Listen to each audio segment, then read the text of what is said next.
Hello, Presley. You all know me. Um, I like my space, so I decided to do some videos about how I feel about space and some of this information I know about space. Green Bay Packers play today, so I have to represent green and gold all day. Go Pack, go. I'm gonna take this off. I'm in Arizona. It's a little warm. So, first and foremost, start off with table of contents. What's gonna happen over the next few weeks? Uh, some of the episodes I plan on doing. First and foremost, this week, we'll give a brief rundown of the solar system, how it formed, how many planets, where they all line up, stuff like that. The most commonly accepted theory on how our solar system was formed is known as the nebular theory. And that theory states 4.6 billion years ago, a giant molecular cloud, which was light years across, huge, much bigger than our solar system. It was light years across. It collapsed on itself from its own gravity. Gravity is an amazing thing. We'll touch on gravity later on, a couple episodes down the road. But in that molecular cloud formed not just our sun, but a few stars. Not just ours. But our star, our sun, is what's important here.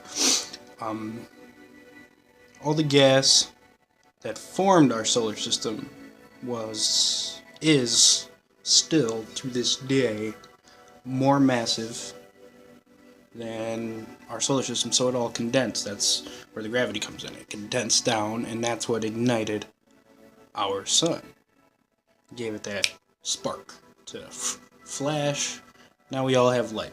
Let there be light, if you will, as some like to say. After our sun started, the leftover dust, debris, ice, rock, iron, nickel, helium, nitrogen, all the basic elements that that are found in all of our planets were left over in what's called a planetary protoplanetary disk. Huge, again, bigger than our solar system, because at one point our solar system, as far as we know, was a lot larger than we think it is now. And even to this day, we still really don't know where our solar system ends. At one point, we thought, Earth was the center of the solar system. And then science proved that the sun was the center of the solar system. And where was the edge? We thought for the longest time it was Neptune, because we could see that with smaller end telescopes. And then we found Pluto, which everyone loves, including myself. I love Pluto. Pluto's my homeboy. Y'all heard about what happened with Pluto? It's messed up. So for years, people thought the end of the solar system was Pluto. Incorrect. Our solar system past Pluto is what is called the Kuiper belt, found by a scientist, astronomer. His last name was Kuiper. I cannot remember the first name off the top of my head.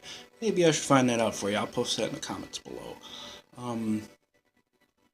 We thought that, okay, so now Kuiper Belt, a bunch of leftover things from the formation of the galaxy, asteroids, meteors, ice, lots of water ice in our solar system. So we thought that was the end. Still not correct. After the Kuiper Belt becomes the belt, then it goes to the Oort cloud, which is, the Kuiper Belt's inside of that, but it's the Oort cloud, if you can imagine a golf ball inside of a balloon. Golf ball would be our solar system. The Oort cloud would be the balloon that surrounds it. And that's not even the end. And the Oort cloud is roughly the distance from the sun to Pluto past Pluto. So you got the sun here, Pluto here. Add that distance on, there's the Oort cloud. Way out there. And we again thought that might be the end of the solar system. And it's not. Voyager 1, I believe, is now entering what scientists call the heliopause, the edge of the magnetic and gravitational force of our sun. And we think that's the end of the solar system. We don't know. We may never know. Um, but, and that Kuiper belt or cloud, heliopause, is even further out than the Oort cloud. And that is theoretically the line in between our solar system and interstellar space. That's just a brief rundown of our solar system, how it formed. Um, this is just week one. I have, let's see here, 16 weeks planned for this so far, and more ideas already popping in my head. So I'll be doing this for a while, is the plan. So that's just episode one. Table of contents type deal. I'm going to give you a rundown of all the other episodes that I'll be doing over the next few weeks, months, whatever, however long this goes on. Hopefully it's a while. Hopefully I get some support and you guys all like and subscribe, share with friends, comment, whatever, however you feel would benefit me by, any criticism helps. Positive, negative, whatever. What you think I should do, what you think I shouldn't. So, moving on. I digress. Next week, we'll be talking about our sun. We'll be doing that on Friday, not next week. I'm going to try to do one every Monday and Friday. This one's going to be a day early. Pre-Packer game hype. Anyways, next week, the sun. We'll talk about how big it is, all sorts of good stuff. The size comparison to other planets, what it's made out of, when it's going to die, etc., etc. And then we'll go to the Earth, because, next to the sun, Earth is the most important thing in our solar system.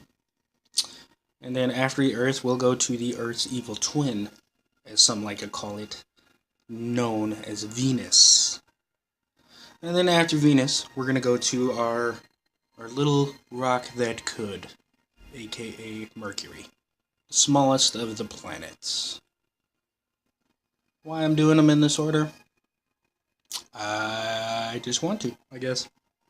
So after Mercury, we're going to move our way to the rusty rock known as Mars, the red planet, aka the god of war.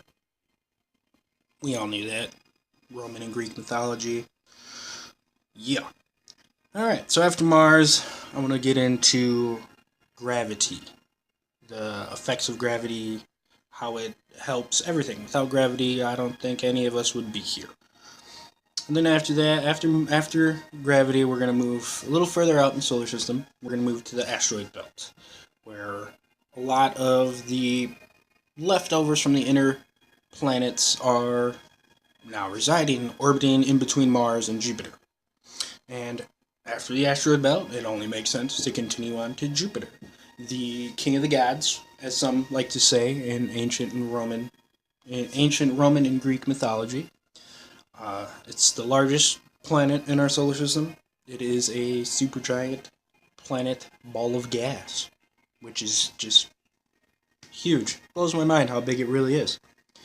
And then after Jupiter, we will be moving to Saturn, the golden jewel of our solar system, with its beautiful rings, its many, many moons, its hexagon-shaped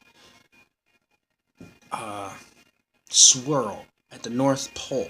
It's just beautiful. It's something as soon as you guys see it, I'll post a picture somewhere around here of it. When you guys see it, it'll be amazing. It's beautiful. It's gorgeous. And then after Saturn in our solar system comes the planet everyone makes a joke out of, Uranus. Or Uranus, as if somebody wants to be childish about it. But yeah, that one will be next. And then after Uranus, we're going to go to the god of the sea, Neptune, the big blue ball besides Earth that resides in our solar system. And then number 13, the exoplanet I still think it's a planet. It'll always be a planet to me. I don't care. My guy, my favorite, Pluto. Pluto is a dwarf planet, exoplanet, crazy orbit, real small, really, really, really far away. But it has it has every place in everyone's heart. And then after Pluto, we're gonna move to the Kuiper belt and some of the objects out there, what it consists of, how far, etc.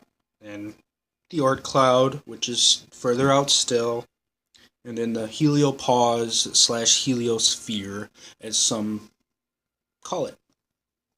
That's about as far out as I have planned for now, but there will be a lot more to come. We'll be talking about distant stars, constellations, galaxies, clouds of dust, nebula, solar flares. I would like to get into black holes at some point, which that alone, I could talk hours. But yeah, that's just a brief rundown of what the next few weeks, months should look like in the eyes of this. And I'm going to go around calling it Space Facts Mondays and Fridays. Because I want to do it 2 a week. I think to share that information with everyone would be nice. And nothing wrong with sharing a little knowledge about everything. Because without our solar system, we would be nothing. So, in closing, this week, just rundown, brief overview of everything I plan on doing. And next week, we are going to dive deep into the sun. And when I mean deep, because that thing is huge. Like, millions of miles. Millions and millions and millions of miles. Just a fun little fact, could fit 1 million Earths inside of our sun. 1 million. And the Earth's a pretty big rock. But we could fit 1 million of them inside of our sun. Crazy to think about. So, thanks for watching. Please like, subscribe, comment, feel free. Thank you for watching. Have yourself a good day.